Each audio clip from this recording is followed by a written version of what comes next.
in the last 9 years, Barkha, almost like more than 50% of elections across India, BJP has lost. So that itself has been a big number.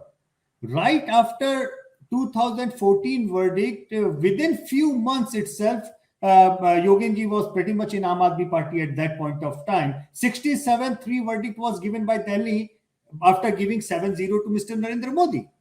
So often, so many times that the opposition leaders, the local leaders with the local campaign have defeated BJP in spite and despite of that absolutely hyper campaign by Mr. Narendra Modi.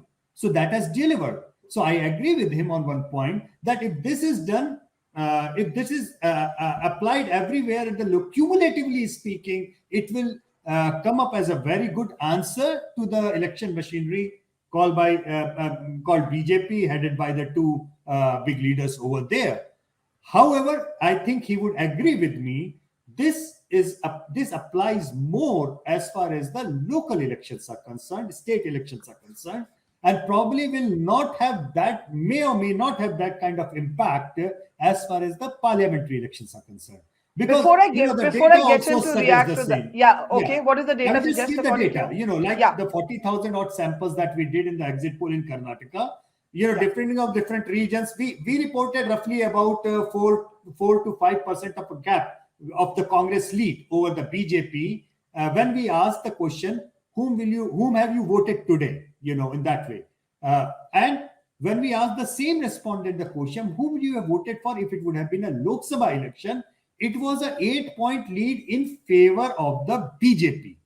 Right. So, in fact, if you look at it to -4-5 to a positive lead of 8 or 9 on the other side, we are looking somewhere like 12 to 15% kind of a reverse swing on the two questions, that is the local election and the national election. So I am absolutely he knows that, and I agree with him, and I hope that he agrees with me that this template at this point of time is certainly more useful for all the election at the state assembly election which is to be done. However, how it can be applied at the national level, that is something is still a work in progress, if I may say so, because when people are going to vote for the national, the question will arise at some point of time, who against Mr. Modi? And that is a question which I still, as on today, and I believe it in only the numbers, the numbers that I get, and the numbers, and every day that we are asking, is still a huge gap between acceptance of Mr. Rahul Gandhi and Mr. Modi. Now, so let me, something else can be propped up national alternative, I don't know. Let me bring in Yogendra Yadav to respond to that, because Yogendra, you have you're not saying that automatically there's a kind of magic formula. In fact, you're saying there is no magic formula, but there is no unconventional politics needed either. You're actually saying, Yogendra ji, in your article, that old-fashioned politics, focusing on governance, focusing on the marginalized groups, a strong local grassroots leadership, that's the formula for the opposition. But when Yashwant says you can't take that template and apply it nationally, that this is not necessarily going to shake up 2024, what would you say? And Yogendra ji, you're on mute at your side. Can you unmute yourself? Boliye. I think what Yashwant is saying is that you cannot take this outcome and assume that the outcome will translate into Lok Sabha elections. He's absolutely right. Karnataka has repeatedly done split voting, and this could well be the case. But template is different. Outcome and template are different. I'm saying behind this outcome is a possible generalizable template. And the template is very simple. Focus on the bottom of the pyramid. So much of Karnataka analysis is all about Lingayat and Vokaligas and so on. Nothing changed. All this part Karnataka, Gujarat में होता था ना पाटीदार लेवा पाटीदार कड़वा Patidar etc. Nothing happens. It just gives a lot of masala for discussion. And what we did not notice was that at the bottom of the pyramid, and it's a straightforward, it's almost a textbook analysis of class politics in Karnataka. The poorer you get, the greater the vote for Congress, and the richer you are, the greater the possibility that you would vote for the BJP. And this works within every single caste. Among the Lingayats, the poorer Lingayats are still willing to vote for Congress. The better off Dalits are slightly inclined in favor of the BJP. So that is not specific only to Karnataka. That is not dependent on Mr. Siddaramaiah or on one specific Karnataka specificity.